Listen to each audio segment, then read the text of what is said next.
제가 먼저 봉독하겠습니다. 사무엘이 이르되 왕이 스스로 작게 여길 그때에 이스라엘 지파의 머리가 되지 아니하셨나이까. 여호와께서 왕에게 기름을 부어 이스라엘 왕을 삼으시고 또 여호와께서 왕을 길로 보내시며 이르시기를 가서 죄인 아말렉 사람을 진멸하되 다 없어지기까지 치라 하셨거늘 어찌하여 왕이 여호와의 목소리를 청종하지 아니하고 탈취하기에만 급하여 여호와께서 악하게 여기시는 일을 행하였나이까. 사울이 사무엘에게 이르되 나는 실로 여호와의 목소리를 청종하여 여호와께서 보내신 길로 가서 아말렉 왕 아각을 끌어왔고 아말렉 사람들을 진멸하였으나 다만 백성이 그 마땅히 멸할 것 중에서 가장 좋은 것으로 길갈에서 당신의 하나님 여호와께 제사하려고 양과 소를 끌어왔나이다 하는지라. 사무엘이 이르되 여호와께서 번제와 다른 제사를 그의 목소리를 청종하는 것을 좋아하심같이 좋아하시겠나이까. 순종이 제사보다 낫고 듣는 것이 순양의 기름보다 나으니. 다 같이요. 이는 거역하는 것은 점치는 죄와 같고 완고한 것은 사신 우상에게 절하는 죄와 같음이라. 왕이 여호와의 말씀을 버렸으므로 여호와께서도 왕을 버려 왕이 되지 못하게 하셨나이다 하니. 아멘. 오늘 이 시간에는 사울 왕을 통해서 교훈을 얻고자 합니다. 야곱에게는 12아들이 있었고 막내 아들이 베냐민이죠. 사울은 이 베냐민 지파에서 기스의 아들로 태어납니다. 또 한 사람 신약의 사울은 이방인의 사도 바울입니다. 사울의 헬라식 이름이 바울이죠. 오늘 소개하는 구약의 사울은 히브리식 이름으로 사울의 뜻은 요청함입니다. 이는 백성들이 여호와 하나님을 버리고 왕을 요청하여 세워진 첫 왕이었다는 사실을 우리가 알 수 있습니다. 수많은 백성 가운데 한 사람 사울이 하나님의 마음에 쏙 들었습니다. 하나님은 사울을 지명하여 왕으로 세우시게 되지요. 요즘도 키 큰 사람이 대세인데 그는 키가 보통 사람보다 머리 하나가 더 큰 사람으로 용모가 뛰어났고 또 수줍었으며 겸손한 사람이었습니다. 사무엘은 이런 사울에게 기름을 붓게 됩니다. 구약에서 머리에 기름을 부어 세우는 중요한 직분이 셋 있었는데 삼중직이라고 하지요. 왕, 제사장, 선지자입니다.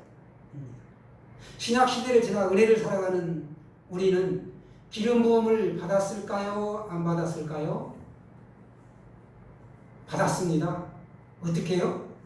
성령의 기름 부으심을 받았습니다. 그래서 우리가 만인 제사장이라고 하죠. 기름을 붓게 되면 내 생활 방식에서 벗어나 새로운 삶을 살아가야 함을 의미합니다. 사무엘이 사울에게 기름을 부으려면 이렇게 둘이 서로 만나야 되겠죠. 하나님은 사울의 아버지 기스가 암나기를 잃어버리는 사건을 통해서 역사하십니다. 그 아버지가 사울에게 얘야 한 사환을 데리고 가서 암나기를 찾아오라 라고 합니다. 사울이 그 사환과 함께 이곳저곳을 다녀봐도 찾지를 못하지요. 그러다가 그들이 숲당에 이르렀을 때 아버지께서 걱정하실까봐 사울이 사환에게 이제 그만 돌아가자라고 합니다. 이때 사환이 대답하기를 이 성읍에 하나님의 사람이 있는데 존경을 받는 사람입니다. 그리고 그가 말한 것은 반드시 다 응하나니 그리로 가시죠. 그가 혹 우리가 갈 길을 가르쳐 줄까 합니다. 이렇게 이야기합니다. 똑똑한 사환이죠. 하나님의 계획하심과 섭리 가운데 사무엘을 만나고 암나기도 이어 찾게 됩니다. 사울이 오기 전날에 하나님은 사무엘에게 미리 알게 하셨습니다. 내일 이맘때면 내가 베냐민 땅에서 한 사람을 내게로 보내겠다. 너는 그에게 기름을 부어 내 백성 이스라엘의 지도자로 삼으라. 그가 내 백성을 블레셋 사람들의 손에서 구원하리라. 이렇게 미리 말씀하십니다. 이렇게 둘이 서로 만나게 된 사무엘과 사울이 함께 출발을 합니다. 그리고 성읍 끝에 이르러 사무엘이 하나님의 말씀대로 사울의 머리에 이제 기름을 붓고 입을 맞추며 너를 여호와께서 지도자로 삼으셨다라고 합니다. 자존감을 높여준 거죠. 그리고 나를 떠나가다가 베냐민 경계지역 셀사에 있는 나엘의 묘실에서 너는 두 사람을 만날 것이다. 너가 왕으로 세움받았다는 징표로 나엘의 묘실에서 두 사람을 만나게 된다라고 이야기하였습니다. 나엘이 누구입니까? 야곱의 사랑하는 아내였고 산고 가운데 베냐민을 낳다가 죽어 이곳에 묻혔습니다. 처음에 베노온이라고 하죠. 슬픔의 아들. 그런데 아니다. 야곱이 베냐민이라고 해라. 기쁨의 아들이다. 이렇게 이름을 바꿔 주었습니다. 사울로 하여금 베냐민 지파의 정체성을 확인시켜 준 것입니다. 역사를 거슬러 올라가면 이 베냐민 지파는 사사시대 말기에 내인의 첩 사건으로 어려움을 겪은 지파입니다. 한 내인의 첩을 베냐민 지파의 사람들이 밤새도록 능욕하였고 동틀 무렵에 그 여인이 집 문 앞에서 두 손이 문지방에 닿은 채로 엎드려져 죽습니다. 그녀를 죽게 한 성적으로 부도덕한 이 사건에 대하여 분노한 그 내인이 자신의 첩의 시체를 12동이로 나누어 이스라엘의 12지파에게 보냅니다. 이를 본 온 이스라엘이 충격을 받습니다. 잔인한 악행을 행한 베냐민 지파를 죽여서 이스라엘 중에서 악을 제거하고자 내전이 발생됩니다. 자, 이제부터 전쟁이다. 베냐민 공동체의 죄를 묻기 위해 11지파가 연합하여 베냐민 지파와 전쟁을 1차, 2차, 3차에 걸쳐 벌이게 되는데 그 결과 양측에서 6만 5천 명이 사망하게 되었고 베냐민 지파의 성읍은 모조리 불태워졌습니다. 전쟁에서 패한 이 베냐민 지파는 대략 600명 정도만 살아남아 겨우 명맥만 유지하고 있었습니다. 이처럼 연약한 베냐민 지파의 사울에게 여호와의 영이 크게 임하여 예언을 하고 변하여 새 사람이 되게 한 것입니다. 사울이 40세에 왕이 되죠. 이스라엘을 다스린 지 2년이 되었을 때입니다. 여호와 하나님의 첫 번째 테스트가 시작됩니다. 사무엘상 10장 8절 말씀을 우리가 다 같이 보겠습니다.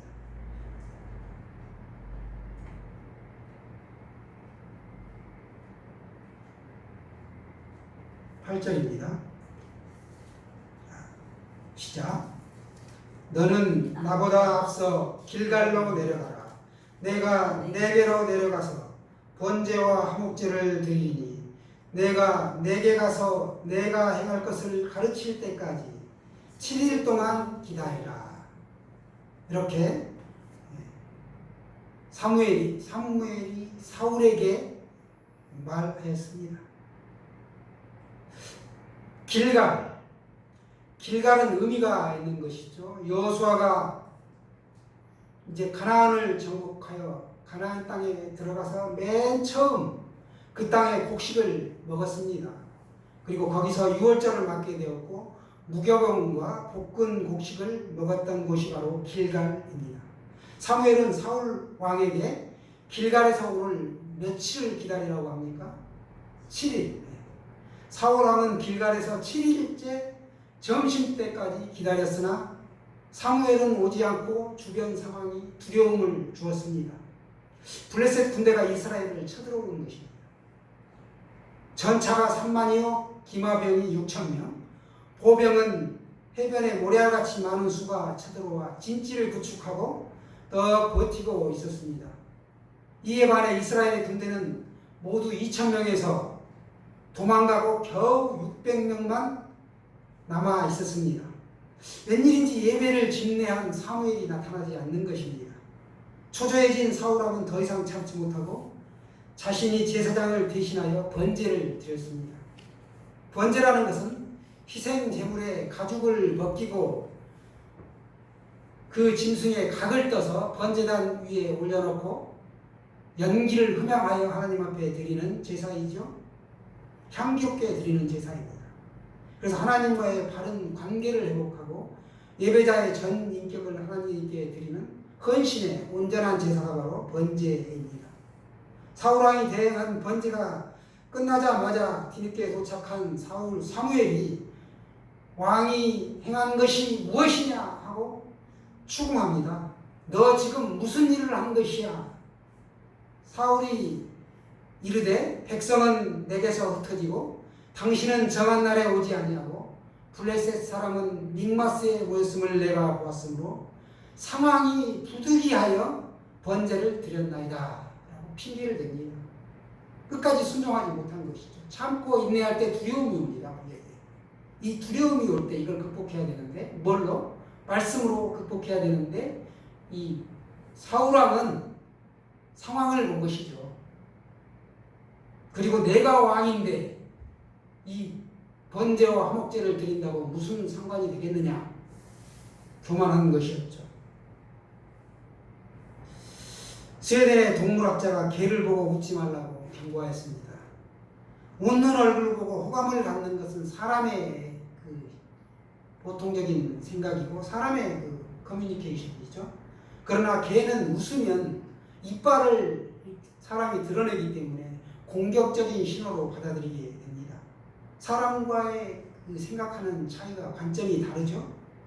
오해를 불러일으키고 개는 공격하게 되는 것입니다. 우리가 살면서 마찬가지로 우리 인생에 기준이 있어야 되는데 하나님의 말씀이 기준이어야 된다. 말씀. 항상 하나님의 말씀이 우리의 삶의 기준이 되어야 되는데 내 생각을 앞세우게 되고 상황을 보게 되면 오늘 사울처럼 이와 같은 일이 벌어지게 되는 것입니다. 우리의 삶은 언제나 하나님의 말씀이 기준이 되어야 합니다. 미국 농담에 거북이 교인이라는 말이 있습니다. 새는 9일 동안 먹지 않고 살 수 있고 사람은 12일간, 개는 20일간 견딜 수 있다고 합니다. 그런데 거북이는 500일을 먹지 않아도 살고 뱀은 800일을 견딘다고 합니다. 놀라운 사실은 곤충들은 1200일을 견딘다고 합니다. 음식이 없이도 이와 같이 생존하는 능력을 주었습니다. 참다운 양식인 하나님의 말씀 없이 사는 신자를 우리가 거북이 크리스천이라고 합니다. 우리들은 매일매일 말씀을 먹어야 합니다. 금식해 보셨죠? 화가 나서 금식을 못했다면 어린 시절에 부모님 속 썩히더라고. 부모님 한번 애 좀 먹어봐라. 내가 안 먹으면 부모님이 나를 사랑하기 때문에 부모님 마음이 애탈 것이다 하고 밥 안 먹는 고집 부리는 경우가 있죠. 그러나 보통은 밥을 먹어야 합니다. 안 먹으면 본인만 손해지고 꿀송이보다 더 단 하나님의 말씀 우리가 식사하듯이 매일 먹어야 합니다. 첫 시험을 통과하지 못했기 때문에 사울은 자기중심적이었고 기도하지 않았고 상황을 보고 행동했습니다. 하나님의 명령이 옳다라는 확신이 우리에게도 반드시 있어야 되는 것이죠. 그런데 이 첫 시험을 통과하지 못했기 때문에 그는 다시 그 과정을 거쳐야 했습니다. 하나님은 사울왕에게 이 두 번째 테스트를 하십니다. 우리가 어떠한 상황에서도 여호와만을 의지하고 말씀에 순종하는지를 보기 위함입니다. 우리도 살다가 하나님으로부터 시험을 당하죠. 이스라엘을 다스리는 진정한 왕은 하나님이시기 때문입니다. 두 번째 시험은 뭐였느냐 하면 아말렉 사람을 진멸하되 다 없어지기까지 치라 하셨습니다. 아말렉은 에서의 후손이죠. 팔레스틴 남쪽에 거주했었는데 사사시대까지 이스라엘을 굉장히 괴롭혔던 민족이 블레셋, 아말렉, 아모리 족속 이 세 족속이 이스라엘 민족을 굉장히 괴롭혔습니다. 후일 이 아말렉 족속은 시몬 지파가 세일산까지 도망간 이 세일산의 피신에 있던 살아남은 아말렉 족속을 멸절시킵니다. 그리고 이 사울에게 아말렉의 모두를 오늘 이렇게 진멸하라고 했는데 사울은 아말렉의 왕인 아각 왕과 튼실하고 살집이 좋아 윤기가 좌르르 흐르는 이 짐승들을 죽이지 않고 남기게 됩니다. 물론 사람이고 남녀를 막론하고 다 죽이라 진멸하라고 했는데 하나님의 말씀에 순종하지 않은 것이죠. 명령을 어긴 것입니다. 하나님의 백성이 하나님의 명령을 따르지 않고 자기 마음대로 한 것입니다. 하나님께서는 구약의 백성들에게 십계명에서 도둑질하지 말라 말씀하셨습니다. 우리가 어느 날 길거리에서 돈 뭉치를 주었어요. 웬 떡이냐? 슬쩍 주머니에 넣어야 하나요? 아니죠. 믿음의 사람이라면 마땅히 인근 파출소에 갖다 주어야 합니다. 왜? 도둑질이니까. 하나님의 명령이니까요. 사울은 사무엘에게 이번에도 변명을 합니다. 가장 좋은 것으로 길갈에서 당신의 하나님 여호와께서 제사하려고 양과 소를 끌어왔나이다. 이렇게 말합니다. 자신의 탐욕을 채우기 위함이었습니다. 또한 그 짐승들을 하나님께 제사한 후에 그 고기를 먹을 수 있었습니다. 결국은 이 같은 이기적인 계산에 따라 제사를 빙자하여 짐승들을 진멸하지 않는 것입니다. 그리고 이런 생각을 가진 백성들을 두려워해서 하나님의 말씀을 따르지 않았죠. 그는 오히려 하나님의 말씀대로 백성들을 이끌어야 했습니다. 그럼에도 그렇지 못했던 것이죠. 여러분, 우리 중에도 하나님을 믿노라 하면서 실상은 말씀에 불순종하는 삶을 살아가고 있지는 않습니까? 사무엘상 오늘 15장 22절, 23절 말씀을 다 같이 보시겠습니다. 22절에서 23절 말씀입니다. 자막으로 보시겠습니다. 시작. 사무엘이 이르되 여호와께서 번제와 다른 제사를 그의 목소리를 청정하는 것을 좋아하심 같이 좋아하시겠나이까. 순종이 제사보다 낫고 듣는 것이 순양의 기름보다 나으니 이는 거역하는 것은 점치는 죄와 같고 완고한 것은 사신 우상에게 절하는 죄와 같으니라. 왕이 여호와의 말씀을 버렸으므로 여호와께서도 왕을 버려 왕이 되지 못하게 하셨나이다 하니. 아멘. 순종이 제사보다 낫고 듣는 것이 순양의 기름보다 나으니 여호와께서도 왕을 버려 왕이 되지 못하게 하셨나이다. 아멘. 순종이 제사보다 낫고 듣는 것이 순양의 기름보다 낫다. 이 말씀은 예배의 형식보다 예배자의 마음 자세가 더욱 중요하다는 것을 의미합니다. 하나님은 순양의 피나 기름보다 사람의 온 마음을 원하십니다. 모든 신앙생활의 기준은 하나님의 말씀이죠. 저를 따라해 보실까요? 순종이 제사보다 낫고 순종이 제사보다 낫고 듣는 것이 순양의 기름보다 나으니 순양의 기름보다 나으니 내가 순종하겠습니다. 내가 순종하겠습니다. 좀 약한데 순종하겠습니다. 순종하겠습니다. 할렐루야. 그런 은혜가 있기를 원합니다. 제사는 그림자입니다. 순종이 실체인 것이죠. 하나님을 섬기는 원래의 방법은 순종이지 제사가 아니었습니다. 첫 시험에 실패한 사울에게 두 번째 기회가 주어졌지만 사울은 불순종하여 왕권을 유지할 기회를 잃어버렸습니다. 제사, 순종하였으면 제사가 어떻게 보면 필요 없죠. 순종하면 제사가 필요 없는데 순종하지 않아서 제사가 필요했고 차선책으로 하나님이 제사를 주신 것입니다. 사신우상, 23절에 사신우상이 나오는데 허탄한 우상이다, 무익한 우상이라는 것을 말씀합니다. 여호와께서도 왕을 버려 하지요.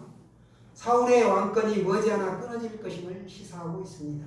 만일 사울이 하나님의 말씀대로 따랐다면 사울의 왕권은 자손 대대로 대를 이어 세습되었을 것입니다. 사울에게는 요나단을 포함한 아들 셋과 두 딸이 있었습니다. 블레셋과의 길보아 전투에서 사울은 활 쏘는 그 적에게 중상을 입습니다. 그리고 병기든 자에게 자신의 칼을 뽑아서 대신 죽여달라고 요청합니다. 그런데 병기든 자가 감히 시행하지를 못하죠. 하나님의 기름 부은 자이기 때문에 그러지를 못합니다. 무서워서 덜덜 떨고만 있었죠. 그때 사울이 자신의 칼을 뽑아서 그 위에 엎드러져서 자살하고 맙니다. 세 아들도 그날 함께 죽습니다. 참 비참하죠. 블레셋 사람들이 그의 머리를 베어 블레셋 땅 사방에 보내 돌려보게 하고 갑옷을 벗겨 시체를 가지고 가서 성벽에 못 박아 걸어둡니다. 이 소식을 들은 길앗 야베스 주민들이 소문을 듣고 밤새 달려가서 시체를 성벽에서 내려가지고 야베스로 가져와 불사르고 그 뼈를 에셀나무 아래에 장사하고 7일 동안 금식하였습니다. 사울의 비극이 오늘 우리에게 가르쳐주는 교훈은 무엇입니까? 우리가 드리는 예배도 중요하지만 우리가 이미 알고 있는 하나님의 말씀에 순종하는 것입니다. 하나님께서는 예배하는 행위를 받으시는 것이 아니라 예배하는 삶을 원하십니다. 우리 한 주간이 너무나 잘 알죠? 일, 월, 화, 수, 목, 금, 토요일 7일 삶의 전부를 하나님 앞에 드리는 걸 하나님은 원하신다는 것입니다.